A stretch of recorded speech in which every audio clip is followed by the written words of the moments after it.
আসসালামু আলাইকুম গাইস, আজকের ভিডিওতে সোলার প্যানেল নিয়ে আমি কিছু গুরুত্বপূর্ণ বিষয় শেয়ার করব। দয়া করে ভিডিওটা শেষ পর্যন্ত দেখবেন। কিছুদিন আগে আপনাদের সাথে একটি ভিডিও শেয়ার করেছিলাম আমাদের এই চ্যানেলে। সেটি হচ্ছে আমরা একটি 200 ওয়াটের monocrystal bifacial solar panel order করছিলাম।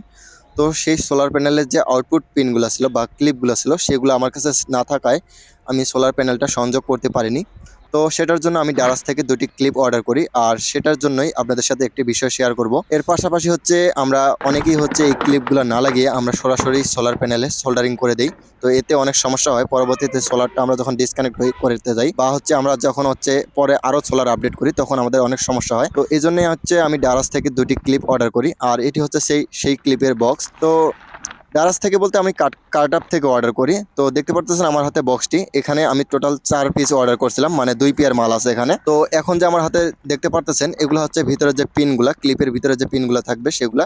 তো এগুলাতে হচ্ছে আমার ওয়্যার বা যে তারগুলা আছে সোলার থেকে যে আউটপুট তারটা আসবে সেটা আমরা, বা হচ্ছে আমাদের ব্যাটারি থেকে বা পিডব্লিউএম থেকে যে তারটা আসবে সেটা আমরা এখানে সোল্ডারিং করে নেব। এবং হচ্ছে এগুলার দুইটাতে পজিটিভ নেগেটিভ আছে, সেগুলো আলাদা করে সিলেক্ট করে নিয়ে বা হচ্ছে দুইটাতে সোল্ডারিং করে নিয়ে আমরা সোলারে সুন্দর করে প্লাগ ইন করতে পারবো, যেটা পরবর্তীতে আমাদের আনপ্লাগিং করতে বা খুলতে সুবিধা হবে। তো এই জন্য হচ্ছে আমি ডারাস থেকে অর্ডার করি, আর এটা এভাবে সংযোগ হয়। এবং হচ্ছে এটার ভিতরে যে ক্লিপগুলো আছে সেগুলা সুন্দর করে বসিয়ে আমরা সোল্ডারিং করে নিলেই এটা এরপর থেকে আমরা সোলারটা যখন মন তখন হচ্ছে ডিসকানেক্ট করে নিতে পারবো। এর পাশাপাশি হচ্ছে আমাদের পিডব্লিউএম এর পাশাপাশিও আমরা এরকম এক চাইলে ফিউজ সিস্টেমে বা হচ্ছে এরকম কনভার্টার ব্যবহার করতে পারি, যাতে হচ্ছে আমরা যখন মন তখন এটা ডিসকানেক্ট করতে পারি। এটাই মূলত আজকে অর্ডার করছিলাম। আর সোলার বিষয়ে আপনাদের সাথে কিছু বিষয় শেয়ার করব, সেটা ভিডিওর শেষ প্রান্তে আমরা একটু শেয়ার করব। আর সোলার থেকে যে আউটপুট নিয়েছিলাম আমি, আউটপুটে আমি একটি 10 এম্পিয়ারের, যেটি ভোল্ট এবং অ্যাম্পিয়ার মিটার ডারাজে আপনারা সচরাচর দেখেন যে ডারাজে এটা খুব বিক্রি হয়। এটা ডিজিটাল মিটার হওয়ার কারণে অনেকেই এটা কিনে। তো আমি ভাবছিলাম যে এটা যেহেতু 10 এম্পিয়ার, আমার সোলার তো ফুল রোদে 10 এম্পিয়ার দেওয়ার সম্ভাবনা কম, কারণ হচ্ছে একটা সোলার যদি 200 ওয়াট হয় সেখানে আমরা প্রপার 200 ওয়াট পাই না। তো সেটা ভেবেই আমি এটি লাগিয়েছিলাম। তো আমার সোলারটা যে বাইফেসিয়াল সেটা আমার মানে তেমন ভাবা ছিল না। তো বাইফেসিয়াল হওয়ার কারণে আমি সোলার থেকে যথেষ্ট পরিমাণ আউটপুট পাই। এবং হচ্ছে 10 এম্পিয়ার, এটা এটা আসলে 10 এম্পিয়ার লোড নিতে পারে না, এটাও বুঝতে পারলাম। কারণ সোলার থেকে যদিও 10 এম্পিয়ার আসবে না, তবুও এটা পুড়ে গেছে। আর এখানে যে পিডব্লিউএম কন্ট্রোলারটা দেখতেছেন এটা হচ্ছে 10 এম্পিয়ারের একটা পিডব্লিউএম কন্ট্রোলার, যেটা আমি মডিফাই করছিলাম। তো এটার ভিতরে মসপেট 4টা মসপেট থাকার কথা, সেখানে 3টি মসপেট আছে। বা হচ্ছে এখানে বাকি 2টি মসপেট লাগানোর জায়গা আছে, সেখানে আমি IRF 3205 ভালো মানের 2টি মসপেট লাগিয়ে দিই।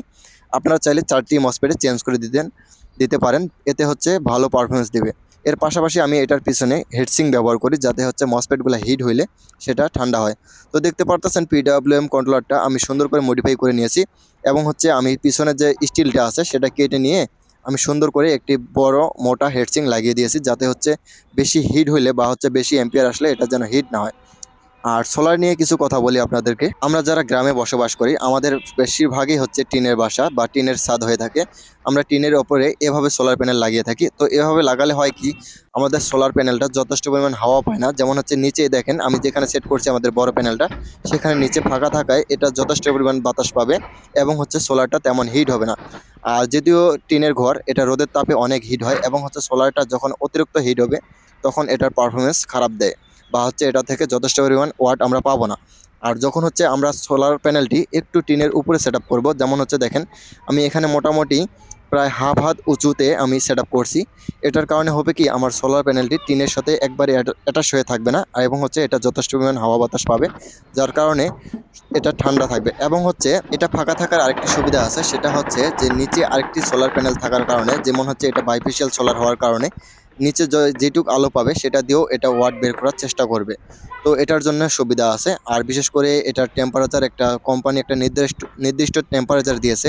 এর বাইরে যখনই যাবে বা হচ্ছে এর উপরে যখনই যাবে তখন দেখবেন যে আপনার সোলার থেকে আপনি যথেষ্ট পরিমাণে ওয়াট পাচ্ছেন না। যদিও রোদ ভালো থাকবে ওয়াট পাচ্ছেন না, কারণ হচ্ছে সোলার প্যানেলটি অতিরিক্ত যখন হিট হবে তখন এটি ভালো পারফরমেন্স দিতে পারবে না।